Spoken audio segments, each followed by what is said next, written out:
¿Cuál fue el detonante para que cada uno cogiera un camino separado? Yo pienso que esa pregunta, de la mejor manera que pudiera ser respondida, es si estuviéramos los dos presentes. Así que yo, si un día ustedes tienen a bien invitarnos a los dos, yo estoy en la mejor disposición. Hablando de skills. Hablando de skills.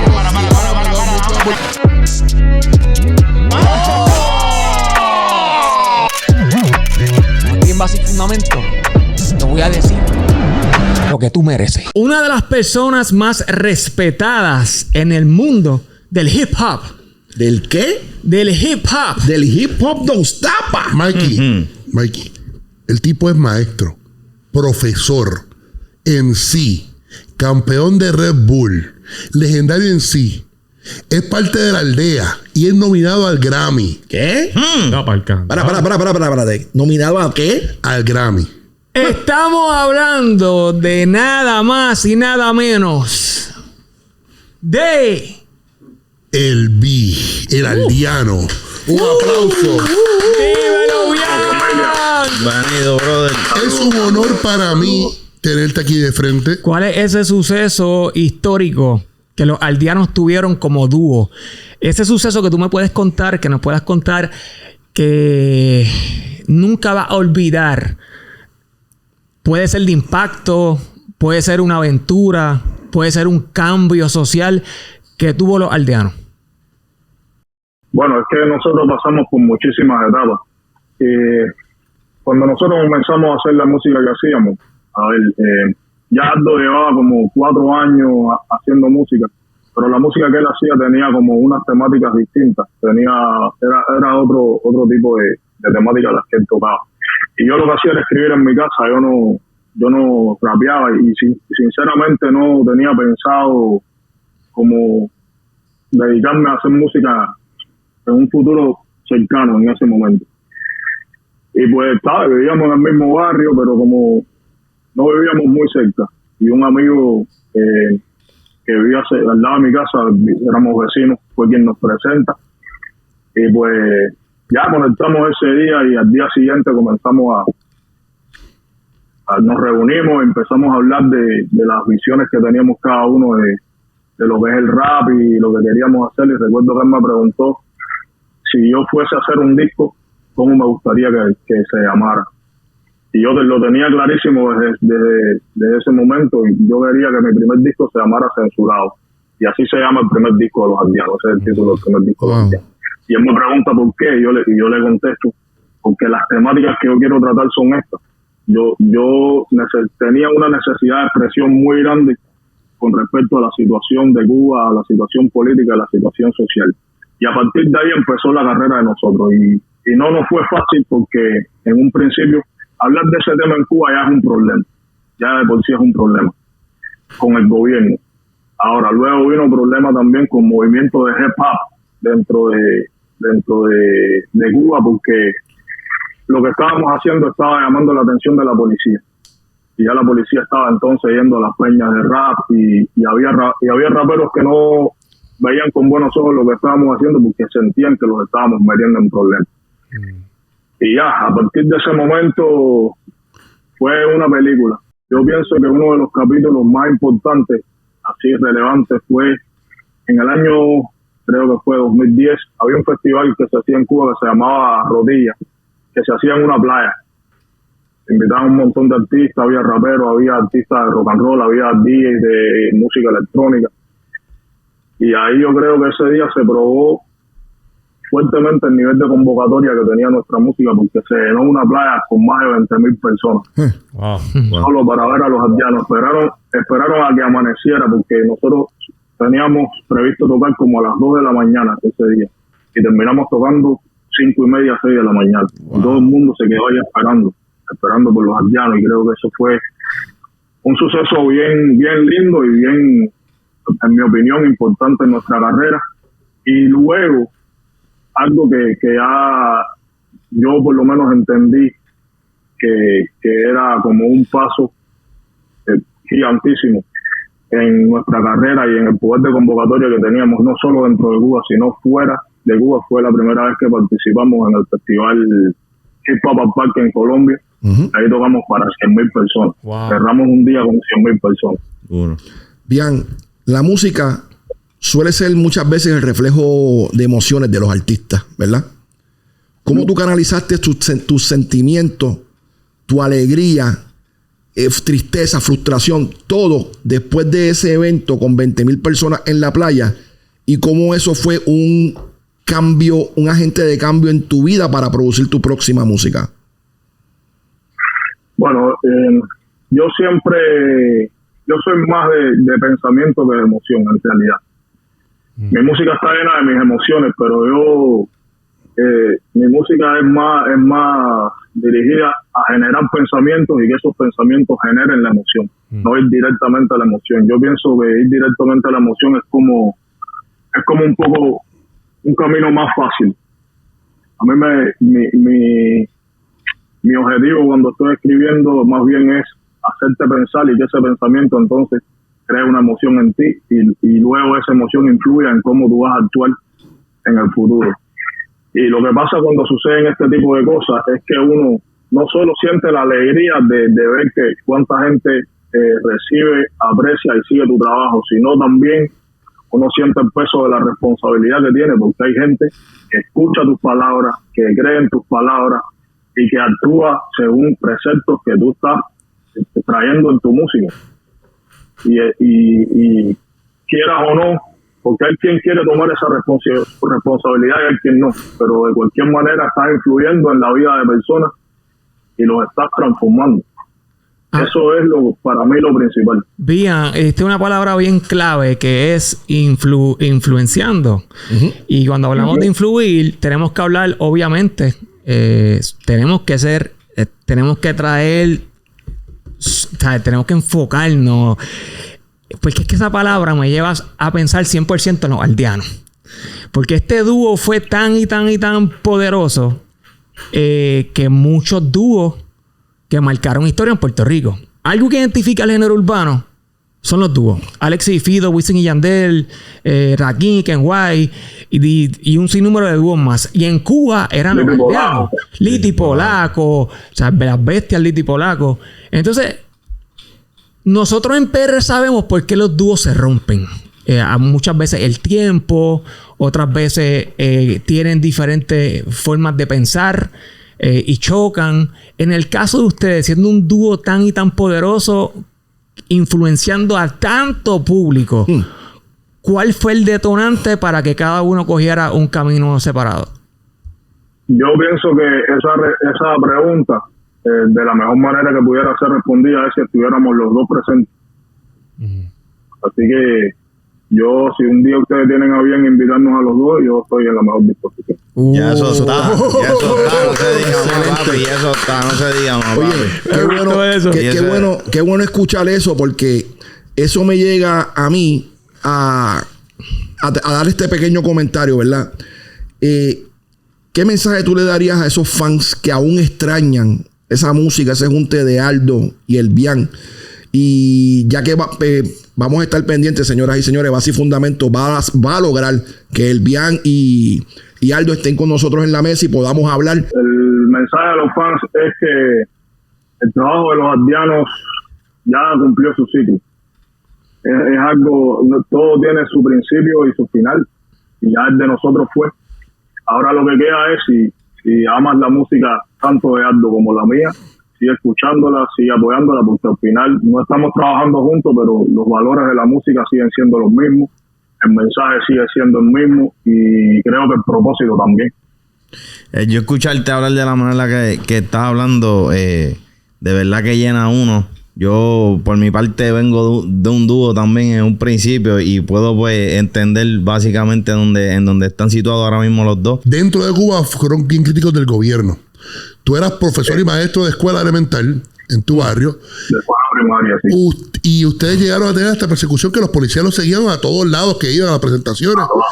Como nos contaste ahora mismo, que nos dijiste que hasta las presentaciones de rap iban los policías detrás de ustedes siguiéndolo.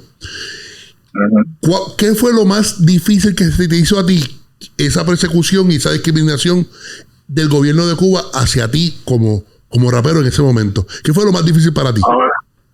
A ver, sucesos fueron muchos, porque donde quiera que yo estaba había gente siguiéndome de la seguridad del Estado, o sea, vestidos de civil, pues son como agentes como el FBI aquí en los Estados Unidos. Pero encubierto, el teléfono de mi casa estaba pinchado, tú llamabas a mi casa y te respondía una estación de policía. Y ellos tenían mi teléfono como una extensión de la estación. Wow. Y pasaron muchas cosas, pero lo más difícil para mí fue que yo viví unos procesos bien complicados con mi mamá y con mi papá. Mi madre falleció de cáncer de pulmón y mi padre de cáncer en el colon, con 4 años de diferencia cada uno. Y en el proceso de los dos, ellos no recibieron la atención que debían recibir. Y en varias ocasiones debían recibir medicamentos que no recibieron inyecciones que no eran las que tenían que recibir. Y eso era precisamente porque yo era la persona que era. Y cuando mi madre la diagnosticaron ya con el cáncer, que podía haberse diagnosticado a tiempo y podía habérsele puesto un tratamiento y no se hizo, quien me dio la noticia fue alguien vestido de médico, pero yo sabía que no era un médico. Y me dijo con toda la frialdad del mundo: tu mamá se va a morir, lo mejor que puedes hacer es llevártela para tu casa. Wow. Y ella te puede durar lo mismo una semana que 5 minutos. Así. Así frío. Se levantó y se fue. Así que para mí lo más complicado ha sido lidiar con eso. Y bro, hay artistas que la seguridad del Estado en Cuba trabaja con las personas de diferentes maneras. Hay gente a las que ellos asedian con más, ¿sabes? Con más fuerza, con respecto a que te van y te visitan a tu casa y te cogen preso cada 5 minutos. Yo he estado detenido, pero con otra gente ha sido más severo en esa parte. Ahora, a mí, yo en una prisión nunca he estado, pero a mí me mataron mis padres. Esa es la experiencia que tengo yo de lidiar con los problemas con la dictadura en Cuba. Y eso es lo más complicado porque es un sacrificio bien grande. Saber que este tipo de cosas pueden suceder y aún así continuar haciéndolo, sabiendo lo que puede pasar. Y nada, eso es lo más complicado para mí.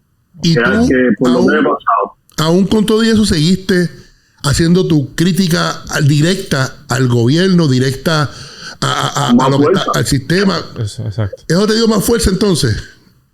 Claro. ¿Nunca pensaste aceptarte, decir, mira, debemos quitarlo? Yo lo veo como que perdiste todo. ¿Qué más puedes perder? Ya lo único que me queda era mi vida. Y si me pones a escoger en una balanza, yo preferiría que mis padres estuvieran vivos antes que tenerla. Claro. Sinceramente. ¿Me entiendes? Entonces, igual es lo que te decía, es sentir esa responsabilidad. Yo siento que Cuba es mía. Yo pienso que ese es el pensamiento que tienen que tener todos los cubanos. Cuba es tuya, bro. Es una tierra que fue usurpada, que ha sido robada y que reprimen a la gente por simplemente pensar distinto, porque yo estaba hablando lo que yo sentía y lo que yo pensaba a través de mi música. Yo no estaba poniendo bombas, no estaba golpeando gente, no estaba violando la libertad ni los derechos de nadie. Yo solo estaba diciendo que no estaba de acuerdo con lo que estaba sucediendo. Y suceden este tipo de cosas. Entre los que lo hacen y los que lo escuchan, estamos los que lo vivimos. Explica. Lo que quiero decir con esa frase es que hay artistas que están dentro de la movida, pero que no están comprometidos con la cultura. Es diferente ser un rapero a ser un MC. Correcto. A ser parte, a representar una cultura. Una cosa es hacer la música y otra cosa es hacer la música y que esa música represente un colectivo, represente una cultura. Esta gente que escucha la música y esta gente que la escucha mucho más activamente y que se involucra dentro del movimiento. Lo que estoy tratando de decir es que existe una diferencia entre simplemente escuchar y formar parte. Existe otra diferencia entre hacer la música y formar parte y hacer una contribución importante a la cultura. Eso que lo acabas de decir, poderoso, es como quien dice la fórmula básica de lo que es una persona que está en el activismo, ¿me entiendes? Es algo que, ¿sabes? No es lo mismo cantarlo que vivirlo. O sea, si lo vas a cantar, vívelo. Y si lo vas a vivir, actúalo. No, y tiene que ver con lo que estabas hablando ahorita, por ejemplo, de que la introducción ahora mismo al rap de los chamaquitos son las batallas, pero eso no necesariamente te hace partícipe de la cultura, no necesariamente te hace una persona activa dentro de la cultura del hip hop, está siendo un deportista como hablamos ahorita. Ajá. So, que por eso es que es importante que la gente entienda que no necesariamente tienes que confundir a un rapero con la cultura, son dos cosas diferentes. Eso es así. Rapear es algo que tú haces, como hemos hablado en muchas ocasiones aquí. El hip hop es una cultura, es algo que tú vives, es un estilo de vida, es algo que tú representas, es algo en lo que tú crees, que va mucho más allá que solamente rapear. Y no solamente eso, la cuestión tiene que ver con la cuestión de Cuba mismo. Bueno, es lo mismo tú hablar desde acá, de Puerto Rico, desde Estados Unidos, a estar viviendo allá adentro. Y no solamente eso, de que la gente se cree que es fácil tú decir las cosas que tú decías. Tú estás diciéndolas dentro de Cuba. No es en mismo. otro país. No es lo Estás mismo dentro del ni se país escribe igual. haciendo la batalla con tu familia, arriesgando tu trabajo como maestro, que como maestro eras parte era empleado del gobierno, porque ahí no hay propiedad privada. Y tienen control de poder sacarte, de poder chaval contigo, con tu familia, como hicieron. Claro. No, y por suerte, ya te digo, la escuela donde yo trabajaba era ahí en mi propia calle, en la calle donde yo vivía, en la esquina. Y todas las semanas iba alguien de la seguridad del Estado a verificar. Eso es algo que ellos hacen, que es como ir a las casas a preguntar por ti. Y lo que pasaba era que también iban a la escuela a preguntar por mí. Lo que pasaba con eso era que los niños a los que yo les daba clase eran los hijos de mis vecinos. Era gente que me conocían bien a mí. Claro. Y hay gente que ha tenido experiencias negativas con gente de su barrio, pero lo que soy yo, mi hermano, agradecido toda la vida por haber vivido en ese lugar, porque nunca una sola persona que vivía ahí, vecino mío, dio una referencia negativa sobre mí. Eso en Cuba... Ok. Voy a cambiar la pregunta. ¿Qué es para ti? Ok, háblame del 11 de julio.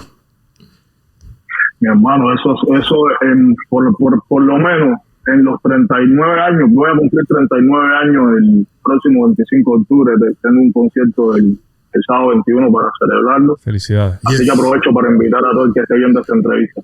Claro que sí. En los 39 años de vida que yo voy a cumplir ahora el próximo 25 de octubre, nunca se había dado un suceso como ese en Cuba. Y yo me atrevería a decir que en los 60 años de dictadura que hay, tampoco, nunca tantos cubanos tomaron la decisión de salir a la calle y pedir libertad. Para mí, ahora mismo, en los últimos 60 años de historia de Cuba, ese ha sido el día más importante de la historia. Wow. Y a mí en lo particular me toca porque todo este tiempo, yo llevo 20 años haciendo música, y todo este tiempo que yo he llevado haciendo música y tratando este tema de la lucha por la libertad y contra la dictadura en Cuba, todo el tiempo lo que hice fue escribir canciones para inspirar a los cubanos a luchar por su libertad. Y después de ese día yo escribí una canción que se llama Si nadie obedece, nadie manda. Yes. Y esa fue la primera vez que yo escribí una canción en lugar de para inspirar a los cubanos, inspirado por la lucha de los cubanos. Wow. Fue la primera vez. Y yo tengo, eso para mí ha sido una de las canciones más importantes de mi vida. Y lo va a seguir siendo, yo creo, hasta el día que me muera. Esa canción fue producida por Diesel, productor de Puerto Rico. Le mando un abrazo por aquí. Diesel. Abrazo, Diesel. ¿Cuál es la diferencia de la juventud del 59 y la juventud de Cuba del 2023? La diferencia de la juventud del 59 fue que la juventud del 59 se dejó engañar. Y a partir de ese momento lo que se hizo fue impregnar a las generaciones siguientes de miedo. Y la generación del 2023 lo que tiene es un miedo, lo que viene es como un miedo heredado de generación en generación. Pero yo pienso que estos jóvenes de ahora, que fueron los que protagonizaron el levantamiento del 11 de julio, son hijos de personas de mi generación, que tal vez escuchando la música de los aldeanos o escuchando la música de otros grupos de rock como Bueno para Ricardo, otros artistas, viendo la lucha de activistas en Cuba, tal vez ese miedo como se fue quitando y le enseñaron a sus hijos a no tener ese miedo. Y cada vez los cubanos tienen menos miedo y menos compromiso con la dictadura. Y yo pienso que en el futuro yo inspirados por los sucesos del 11 de julio, pudiese haber un levantamiento mucho más grande y mucho más fuerte que pudiera acabar con la caída del régimen. Una pregunta en referencia a eso, bien, y con mucha deferencia la hago y con mucho respeto, ¿verdad? Porque esta conversación, a todas las personas que nos están viendo, denle like, compartan, suscríbanse a este canal de YouTube, Mikey Backstage, tanto Arembo el Gordo, Aldo el Arquitecto, DJ Predator, Ferdi Molina, Bian, el Aldeano. Y quiero hablar un poco más sobre eso de esa fecha tan emblemática para ustedes. Hay mucha gente que también hace rap fuera de Cuba y piensa que posiblemente vivir bajo esos regímenes y bajo esos tipos políticos, pues son bien, excelente. ¿Qué tú tienes que decirle a las personas que no han vivido ese tipo de régimen, ese tipo político, sobre sus creencias actuales de que ese sistema funciona?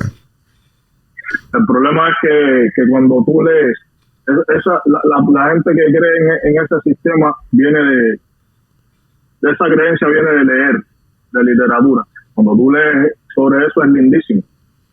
Cuando tú lo lees es lindo. La igualdad, los derechos, los trabajadores, todo eso es muy lindo, pero en la práctica es mentira. Se trata de la centralización del poder en el Estado. Y hay ciertas cosas que uno, para poder entenderlas, tiene que vivirlas. Exacto. No basta con que alguien te lo cuente. Hay cosas que uno tiene que experimentar en carne propia. Claro. Elvin, Aldo sale y se queda primero en Estados Unidos. Tú te quedas en Cuba un año y pico más. Y después tomas la decisión de irte, va de conciertos, diferentes sitios, y te quedas en Estados Unidos. Tengo dos preguntas. Una, ¿qué tú le dices a la gente que te critica por haberte ido? Y segundo, ¿cómo fue esa decisión de irte y cómo se dio? No, que hay mucha gente que ven a los aldeanos fuera de Cuba y hay muchos artistas todavía tratando de coronar en la música viviendo en Cuba, y muchos los ven a ustedes como esta gente lo logró. Esta gente son los ejemplo a seguir, los que lo hicieron. ¿Verdad? Claro para reforzar las dos preguntas de Predator, también me gustaría que me contestara esa pregunta. Bueno, en realidad, críticas sobre haberme ido de Cuba la recibí al principio. Ponle año 2014-2015, que fue cuando yo decidí quedarme fuera de Cuba al principio, pero la mayoría de la gente entendió. Lo que sucede es que yo viví situaciones bien complicadas como las que les contaba anteriormente, y tuve un hijo y me tocó decidir entre mis convicciones o mi familia. Y evidentemente mi familia pesó más, porque la causa de mi familia sí me toca lucharla a mí. Pero la causa de Cuba no me toca solamente a mí, nos toca a todos los cubanos. Y ahora a lo mejor las cosas están un poco más, la gente está un poco más rebelde, la gente está un poco más reactiva, pero en el momento en que yo decidí irme, era como que no iba a suceder nada, ¿no? Se veía que no iba a suceder nada, la gente estaba completamente apática y resignada a vivir así eternamente. Y yo no podía echarme la carga de 11 millones encima. Yo he hecho lo que he podido y sigo haciendo lo que puedo, y lo voy a seguir haciendo mientras Cuba no sea libre. Pero ciertamente no es una causa que me corresponde a mí solamente luchar. Y con lo que me decían con respecto al rap,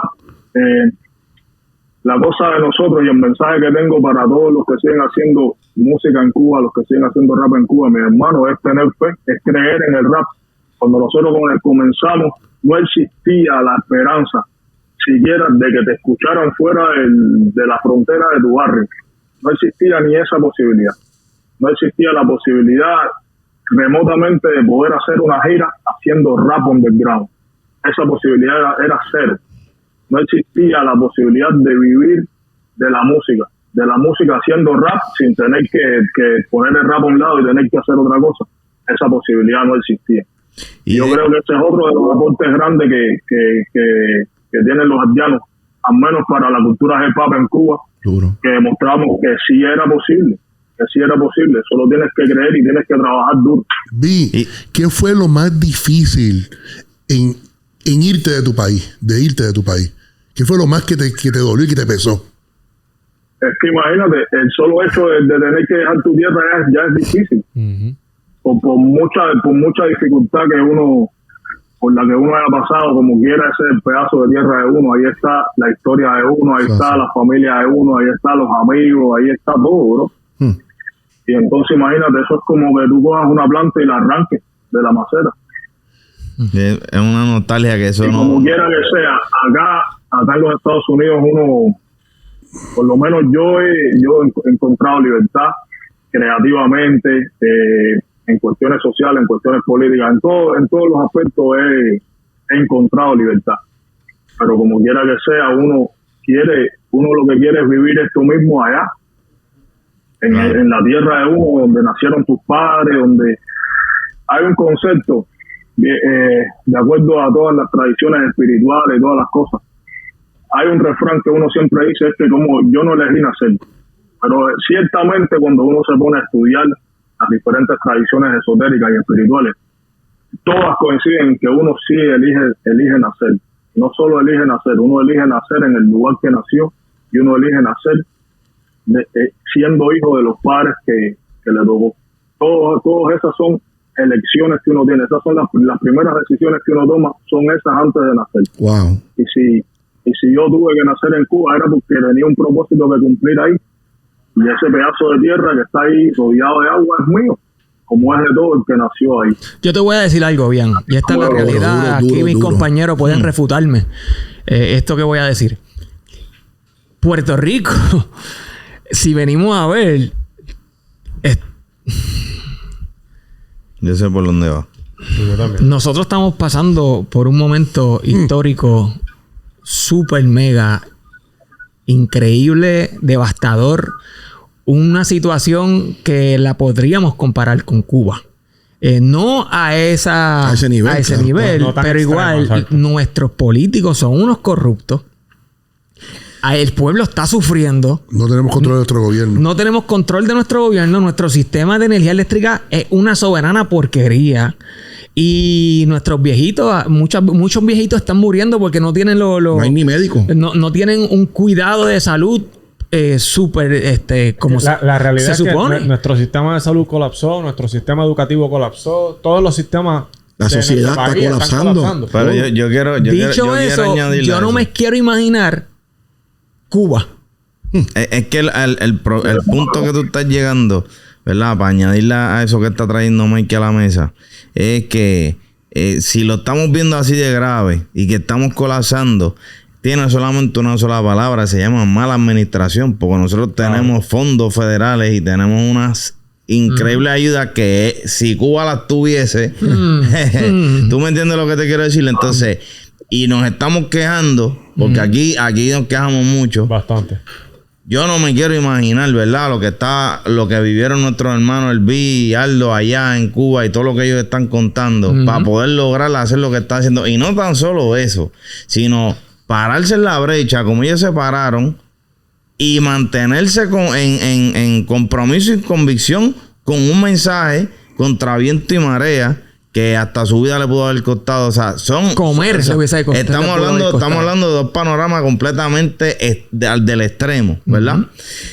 Pero ya hablando de eso, yo quisiera entrar en algo, ¿verdad? Un poquito, algo positivo, darle un toque bonito a esto, porque yo sé que el beneficio y la gloria, hay que conocer la historia y pasar por el sacrificio para llegar al beneficio. Yo quiero que tú me cuentes un poquito qué tú sentiste, porque ahorita te escuché diciendo irme de mi tierra, estoy aquí, estoy haciendo la música, tuvimos que pasar tanto para lograr lo que estamos haciendo ahora, pero en el 2016 fuiste nominado al Grammy.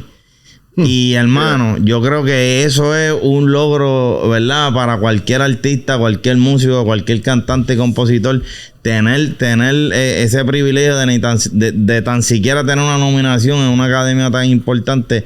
¿Qué me puedes decir ¿verdad? Lo que sentiste en ese momento de tú saber y conocer que fuiste nominado en el 2016 para un Grammy, un Latin Grammy. Mi hermano, súper feliz. ¿Qué te puedo decir? Eso era otra cosa que nunca estuvo en los planes. Ni siquiera estuvo, ¿sabes? En la mira. Eso no era algo con lo que yo contaba. Ese disco que yo saqué en 2016 fue el primer disco que hice una vez que llegué aquí a los Estados Unidos. El disco se llama Luz. Y fue un disco bien importante porque me tocó decidir, al hacer ese disco, me tocó decidir invertir dinero en mí como persona, en mí como emigrante, o invertir dinero en ese proyecto para lograr algo importante con la música, no solo por mí, sino por el hip hop cubano y también por el hip hop en español y por el hip hop latino. Me tocó endeudarme para poder hacer ese disco. Wow. Para contar con productores, para contar con ingenieros que me mezclaran bien la música para que tuviera la calidad que requiere un certamen como los Latin Grammy. Pero nada, el proyecto se hizo y gracias a Dios tuvo ese resultado. Y la felicidad fue grandísima, porque ese año en esa categoría todavía no es, ahora existe la categoría hip hop y la categoría canción de rap, pero fue después de ese año.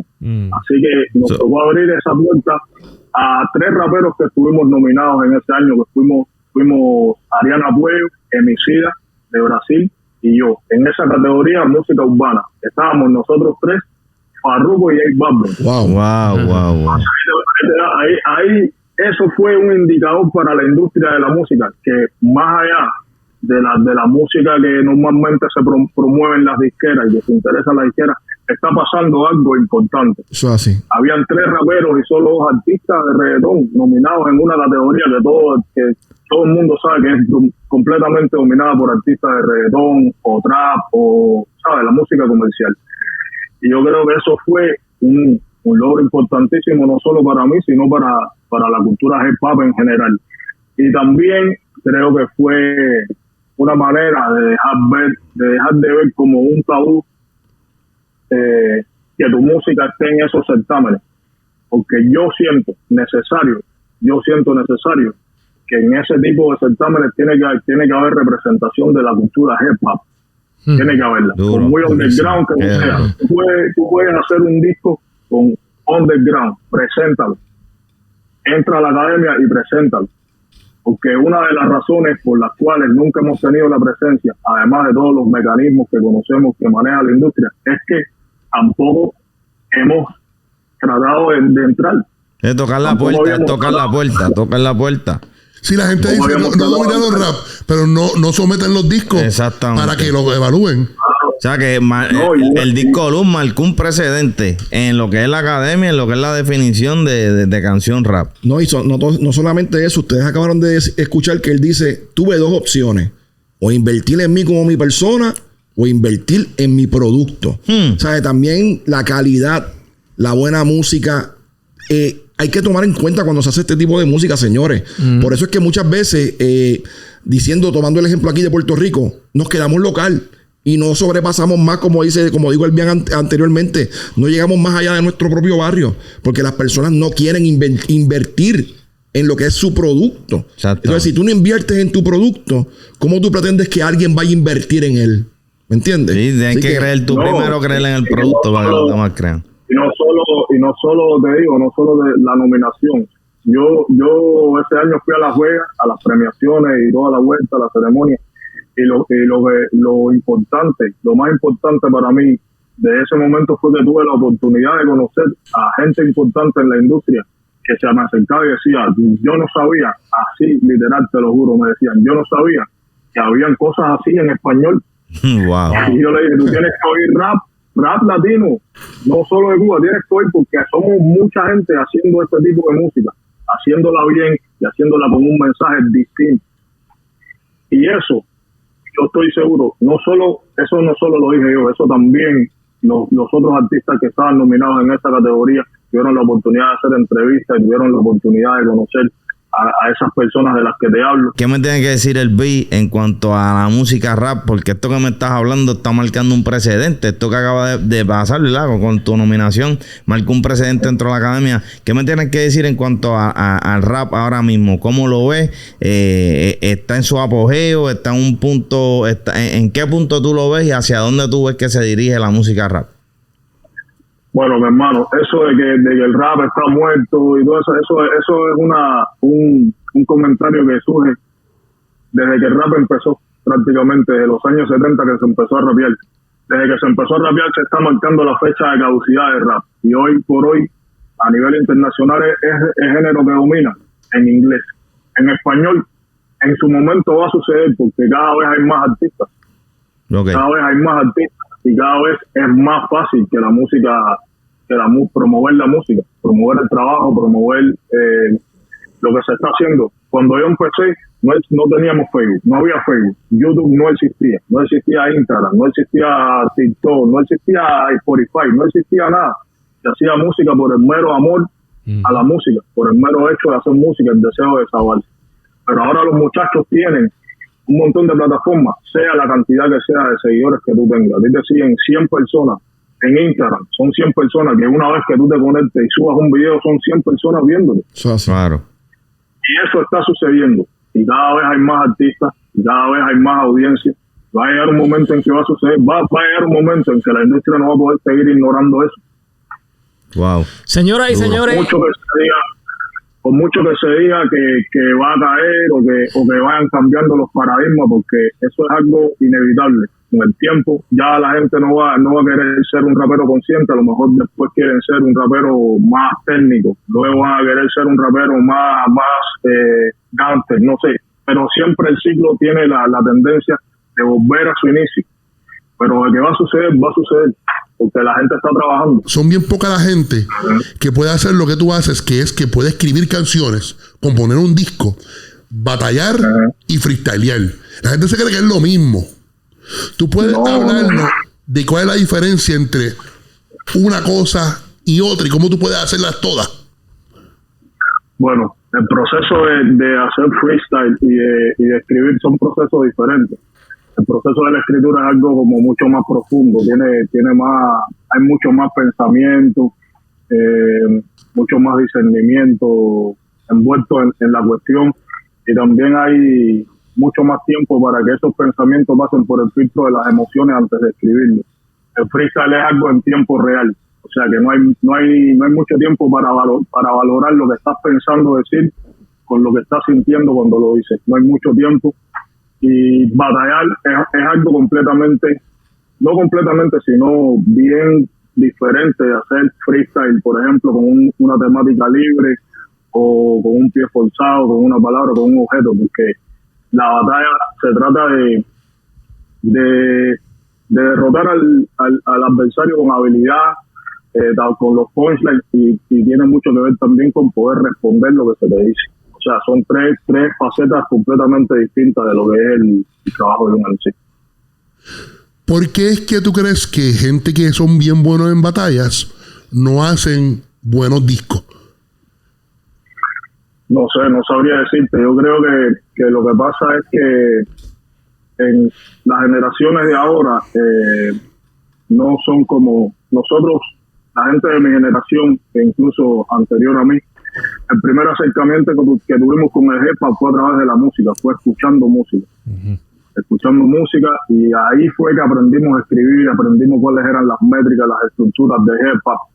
Y estas nuevas generaciones, el primer acercamiento que tienen a la cultura es a través del freestyle, porque es lo que tiene más visibilidad para ellos y tienen nuevos paradigmas. Ahora ya los héroes de estas nuevas generaciones no son los raperos que escriben una lírica profunda, sino los raperos que son capaces de ganar una batalla, que tienen el ingenio suficiente para ganar una batalla en tiempo real.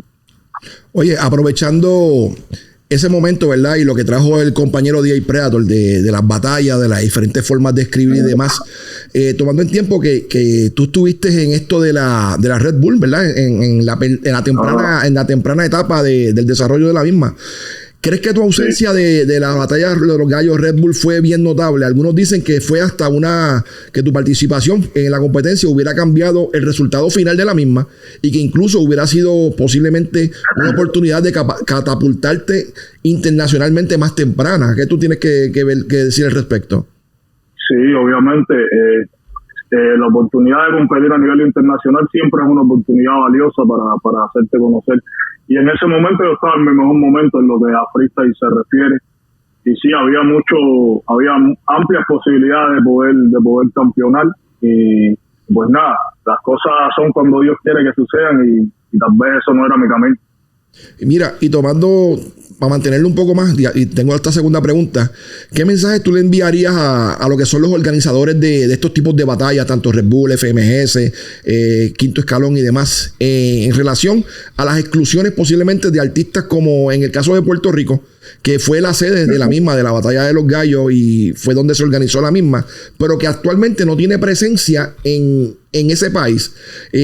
¿Qué tú crees que deberían de hacer esas organizaciones para integrar posiblemente diferentes países que no tienen presencia, pero sí tienen un nutrido alto de talentos de freestyle? ¿Qué tú crees que se puede hacer ahí? A ver, yo pienso que dentro de todo este tipo de competencias que están ocurriendo ahora, está muy envuelto ya también la vuelta de lo que son los streams y los views y todas esas cosas. Y ellos al parecer tienen eso muy en cuenta. Hay muchos países en los que no se están haciendo las competencias, lo mismo Puerto Rico, tal vez República Dominicana, tal vez Cuba también. Hay un movimiento bien fuerte ahora mismo. Hay mucha gente nueva y muchos raperos ya también experimentados que todavía siguen envueltos en el movimiento. Y nada, no sé las razones que tendrán, pero ciertamente yo también lo tengo como un fallo que tienen, y sobre todo a la hora de escoger jurados, en mi opinión, sería mucho mejor si quienes estuvieran valorando el trabajo de los muchachos fueran personas que tienen la experiencia de lo que es hacer una batalla de freestyle. ¿Tú crees que las batallas se han separado bastante del hip hop y son una cosa aparte del resto de la cultura? Completamente. Ya te digo, el primer acercamiento que tienen estas nuevas generaciones ahora son las batallas de hip hop. Ellos no tienen como mi generación, por ejemplo, que sentimos un compromiso con la cultura, que sentimos un compromiso con la música rap, con un mensaje que queremos dar. Ahora ellos son deportistas, bro. Eso mismo te iba a comentar. El freestyle, estos muchachos ahora, y no lo digo como una crítica, lo digo como un comentario acerca del fenómeno. Estos muchachos son deportistas. Yo te comentaba, te iba a comentar que te escuché rápido decir algo en términos de los números y que eso está afectando de cierta manera, ¿verdad?, la toma de decisiones, en términos de que mucho talento se está quedando afuera debido a este impacto en términos de los números, y se están dejando llevar más por números que por la calidad y por la veracidad y el peso del talento. ¿Qué me tienes que decir en cuanto a eso? Bueno, es que eso es algo que no solo viene sucediendo en el hip hop y en el freestyle, eso es algo que viene sucediendo desde hace mucho tiempo.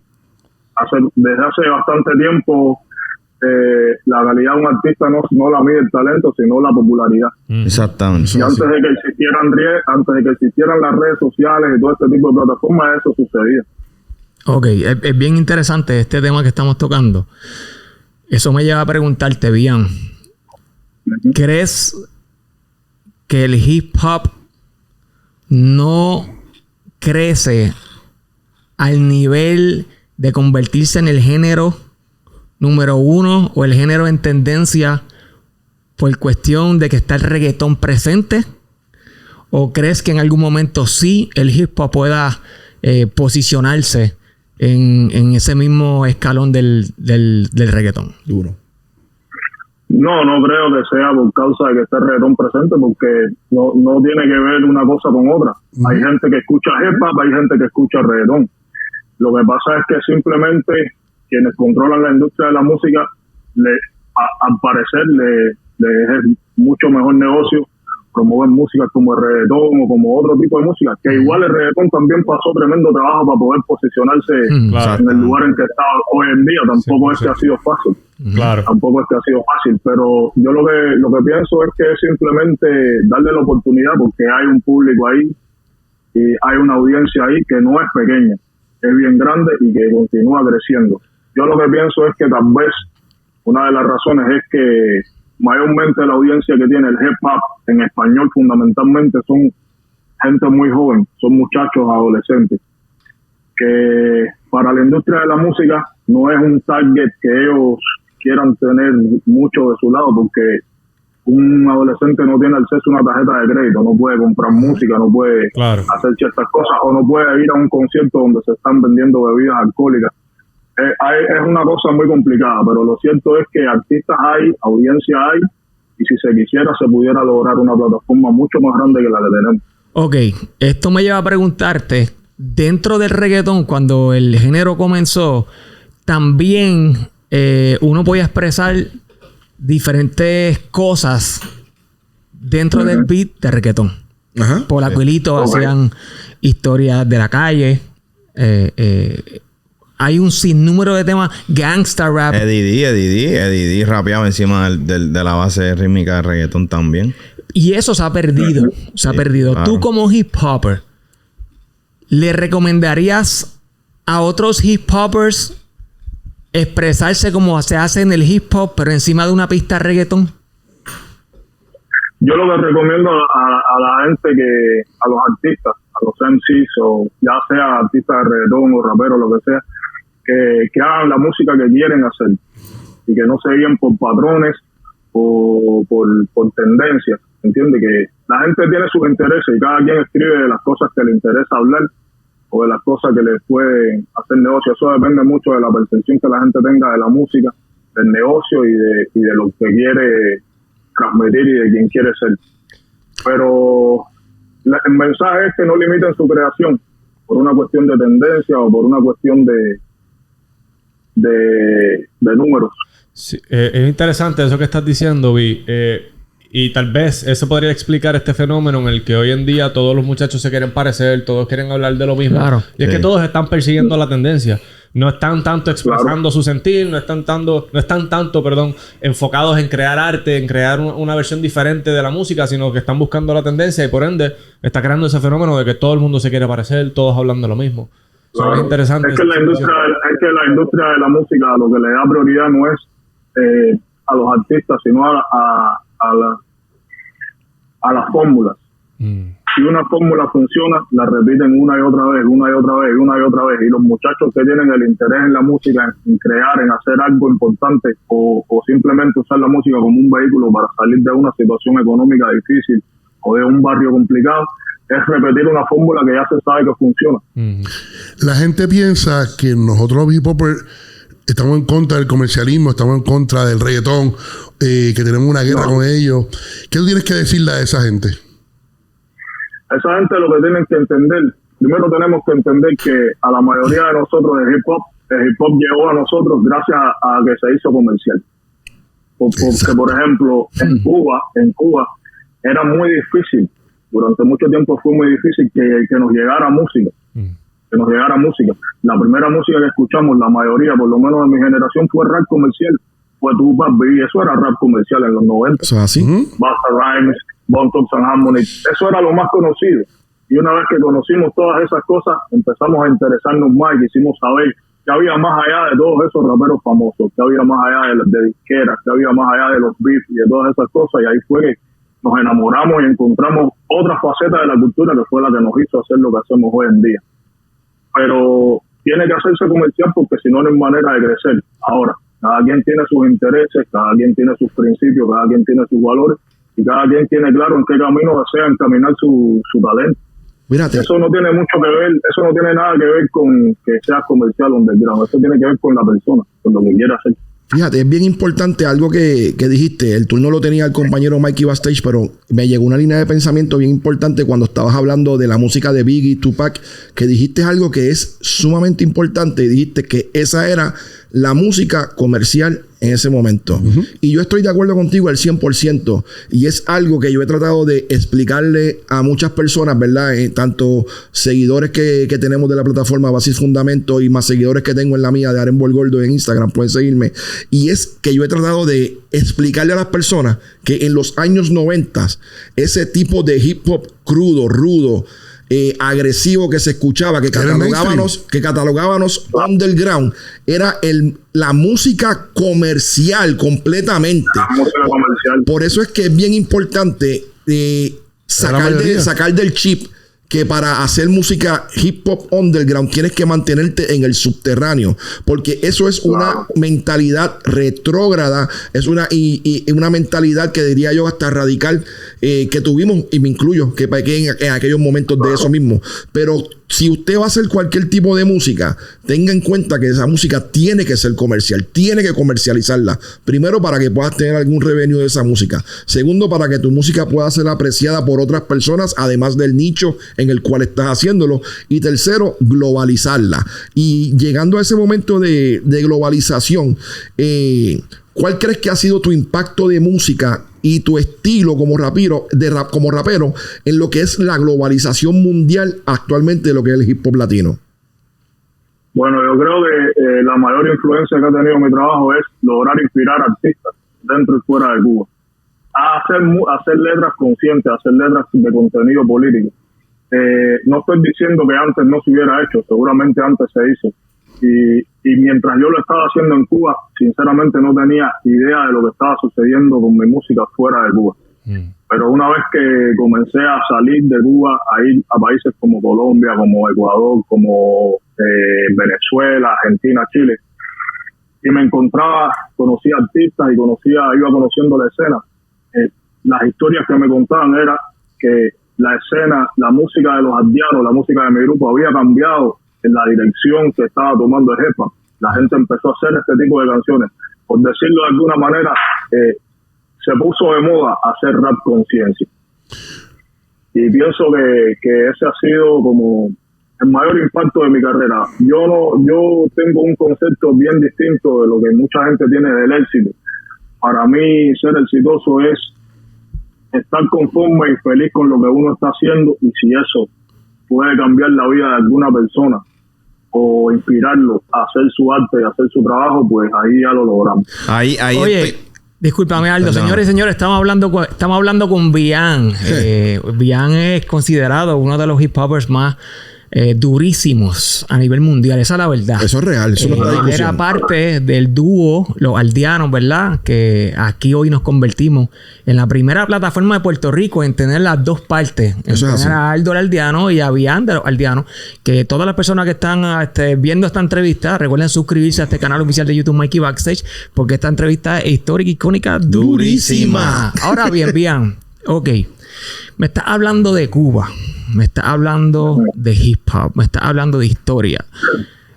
Hace como 2 semanas tuvimos a quien fue tu compañero de Mil Guerras, Aldo el Aldeano, que también queremos y respetamos mucho en esta plataforma.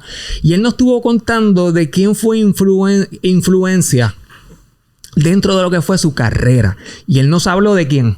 De Tux. De Bone Thugs and Harmony. Bone Thugs and Harmony. Y tú Bone Thugs and Harmony, Mode to Family. Ok. Además de ellos. A ti también, ellos fueron también influencia en tu vida. Bone Thugs and Harmony, claro. Sí. A mí me gusta muchísimo Doble Tempo. Ok. Ellos lo hacen de una manera distinta porque ellos incluyen como armonías y melodías. Yo no soy tan buen cantante como ellos, pero sí, el Doble Tempo, a mí, como lo hacían esa gente, o como lo hacen ellos todavía, es como yo me enamoré de esa manera de rapear escuchando Bone Thugs and Harmony, Mode to Family, que era un clan más grande que ellos tenían también. Tanto así que a ti se te adjudica integrar el doble tiempo y las diferentes métricas en las batallas. En las batallas, sí. Por lo menos en español, lo que dicen los que saben de esa vuelta del freestyle y conocen un poco más la historia que yo lo que hacía era batallar. Es que no se había hecho. hasta el momento nadie había hecho en español doble tempo en Batalla de Free. Duro. Yo quiero que le demos un fuerte aplauso a Bian por estar aquí. ¿En dónde? En Base y Fundamento. Papi, gracias. ¿Verdad? Oye, Gracias por tu señores y tiempo. señores, están viendo una de las entrevistas más importantes dentro de lo que es este concepto de Base y Fundamento. ¿Por qué? Porque estamos hablando con una persona responsable de que hoy por hoy todavía el hip hop esté Vigente. posicionado y vigente, ¿verdad? Con un sinnúmero de hip hopers a nivel mundial que también están aportando un montón a esta cultura. Y que haya sacado de su tiempo Importante. para compartir con nosotros aquí en la plataforma. Para nosotros un gran placer. Así Es un que honor. espero que usted en su casa, con las palomitas de maíz, hayan disfrutado este momento mágico, al igual que nosotros lo disfrutamos Eso sí. creándolo. Así que, Bian, nuevamente, gracias por estar con nosotros. Me hablaste de un evento que se aproxima, ¿verdad, Bian? Chévere. Sí, próximo sábado 21 de octubre, acá en The Table 24 en Miami, voy a estar haciendo un concierto celebrando mi cumpleaños, así que todo el que esté por aquí, por el área, es para allá el 21. Muchísimas gracias y agradecido a ustedes por la invitación y por la oportunidad de conectar con ustedes y con la gente que lo sigue. Elvi, Esta es gracias, tu casa, brother. Esta es tu casa aquí. Ya tú sabes que sí. Agradecido. gracias Agradecido. por ejemplo, a mí, a mi colectivo, darnos el mantra que lo seguimos al pie de la letra, el de cállate y rapea. Demuestra con acción. Sabes que tienes Así es, colegas, así es. tienes fans, tienes gente que te apoya desde aquí en Puerto Rico, gente que te respeta un montón y que Muchísimas gracias, bro. vive el hip hop y que vive el rap, ¿verdad? Seguro, todos los días. Eso es así. Recuerden Brother, suscribirse en este canal, Mikey Backstage, y recuerden la campanita de notificaciones, que es lo más importante para que vean contenidos históricos y icónicos durísimos. Hablando de skills. Hablando de